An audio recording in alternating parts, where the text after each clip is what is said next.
வணக்கம்.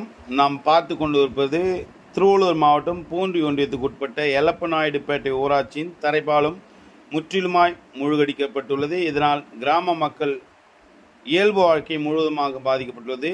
இந்த கிராமத்தில் சுமார் 500 வீடுகளுக்கு மேல் உள்ளது. இதில் 1000க்கும் மேற்பட்டோர் வசித்து வருகின்றன. இக்கிராமத்தில் உள்ள குழந்தைகள், பெரியவர்கள், பள்ளி செல்லும் பிள்ளைகள் என அனைவருமே இந்த தரைப்பாலத்தை கடந்துதான் செல்ல வேண்டும். இப்பொழுது இந்த தரைப்பாலம் முற்றிலுமாக மூழ்கடிக்கப்பட்டுள்ளதால் பள்ளி செல்லும் மாணவர்கள், கல்லூரி செல்லும் மாணவர்கள், வேலைக்கு செல்லும் பெரியவர்கள் என அனைவருமே வீட்டில் இருக்கின்ற ஒரு சூழ்நிலை ஏற்பட்டுள்ளது. அது மட்டும் இல்லாமல் இந்த கிராமத்தில் உள்ள விவசாய மக்களின் விளைநிலங்கள் முற்றிலுமாய் மூழ்கடிக்கப்பட்டு விளைநிலங்களில் உள்ள பயிர்கள் எல்லாம் பாதிக்கப்பட்டுள்ளது. ஐயா வணக்கம். எல்லப்பநாயுடுபேட்டை பஞ்சாயத்துலேருந்து பேசுகிறோம். இந்த கோவிந்தராஜ் பேசுகிறேன். இந்த தரைப்பாலம் ஒரு 20-25 வருஷமாக தரைப்பாலம் தான் இருக்குது. இதை நாங்கள் மேல் மனுவெல்லாம் கொடுத்து பார்த்தோம். இந்த தரைப்பாலம் மேம்பாலம் ஆக்குனாக்கா நல்லா இருக்கும். 500 ஏக்கர் விவசாயம் இதால் தண்ணி வாங்காமல் போக்குவரத்தும் பாதிக்கப்படுது. அண்ணாண்டு மாடு ஆடு போய் மேயணும். அந்த சைடு தான், அந்த பக்கம் போக முடியல. படிக்கிற பசங்களும் 10 நாள் லீவு போயிடுது. அது தண்ணி வெடிஞ்சாதான் அண்ணாண்டு போற மாதிரி இருக்கு. ஆம்புலன்ஸ் வர்றதுக்கும் ஒரு ஹாஸ்பிட்டலுக்கு போறதுக்கும் எந்த வசதியும் பத்தல. தண்ணி ஒரு அடி ஏறினாவே ரொம்ப கஷ்டமா இருக்கு. போக முடியல, வர முடியல.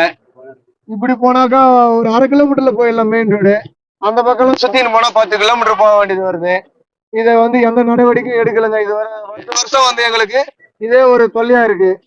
இது கொஞ்சம் நடவடிக்கை அதிகாரிங்க எடுத்தீங்கன்னா நல்லா இருக்கும். மேம்பாலம் அமைச்சு விட்டாக்கா கொஞ்சம் விவசாயமும் பாதிக்கப்படாது, எங்களுக்கும் போக்குவரத்துக்கு அதிகமா நல்ல அருமையா இருக்கும்.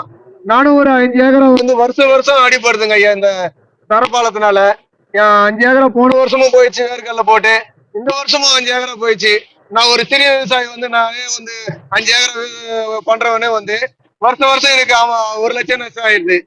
அது ஒரு வருஷம் 1 லட்சம் ஆனாக்கா நாங்கெல்லாம் எப்படிங்க வாழ முடியும்? ரொம்ப பாதிக்கப்படுது ஐயா. 5 ஏக்கர் பாதிக்கப்படுறதால எல்லா அதிகாரிகளுக்கும் மனு கொடுத்துருக்கோம்.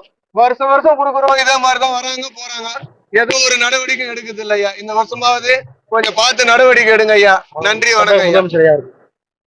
தமிழக முதலமைச்சர் அவர்களுக்கும் இந்த இது பணிதான் சொல்லியிருக்கோம். நன்றி, வணக்கம் ஐயா.